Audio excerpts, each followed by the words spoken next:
பார்த்து வருகிறோம். மணிக்கு 7 கிலோமீட்டர் வேகத்தில் தற்போது காற்றழுத்த தாழ்வு மண்டலம் நகர்ந்து வருவதாக தெரிவிக்கப்பட்டிருக்கிறது. நேற்றிரவு 9 கிலோமீட்டர் வேகத்தில் நகர்ந்த நிலையில் இன்று அது 7 கிலோமீட்டர் வேகத்தில் நகர்ந்து வருகிறது. இது தொடர்பான கூடுதல் விவரங்களை செய்தியாளர் லிபிகாவிடம் கேட்கலாம். லிபிகா, முழுமையான விவரங்கள். தென்மேற்கு வங்கக்கடல்ல உருவான ஆழ்ந்த காற்றழுத்த தாழ்வு மண்டலம் கடந்த 6 மணி நேரத்தில் மணிக்கு 7 கிலோமீட்டர் வேகத்தில் வடக்கு வடமேற்கு திசையில் தற்போது நகர்ந்து வருகிறது. நேற்று இரவு வரை 9 கிலோமீட்டர் வேகத்தில் நகர்ந்த நிலையில் தற்போது 2 கிலோமீட்டர் குறைந்து 7 கிலோமீட்டர் வேகத்துல தற்போது நகர்ந்து வருகிறது.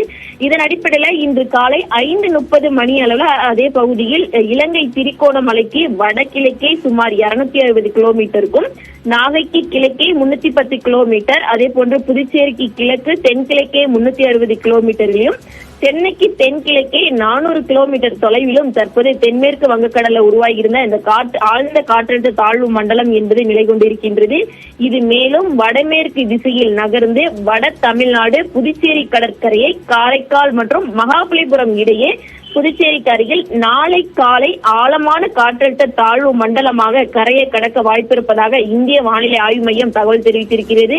இந்த கரையை கடக்கக்கூடிய இந்த நேரத்தில் 55 முதல் 65 கிலோமீட்டர் வேகத்தில் மணிக்கு 75 கிலோமீட்டர் வேகத்துல கூட காற்று வீசுவதற்கான வாய்ப்புகள் இருப்பதாக தற்போது வானிலை ஆய்வு மையம் தெரிவித்திருக்கிறது. இதன் காரணமாக தமிழகத்தில் இன்று மற்றும் நாளை குறிப்பாக சென்னை, திருவள்ளூர், காஞ்சிபுரம், அதே போன்று கடலூர், மயிலாடுதுறை உள்ளிட்ட மாவட்டங்களுக்கு மிக கனமழைக்கான வாய்ப்பு இருப்பதாகவும் வானிலை ஆய்வு மையம் தகவல் தெரிவித்திருக்கிறது. சிவரஞ்சனி, விவரங்களை வழங்கியமைக்கு நன்றி லிபிகா.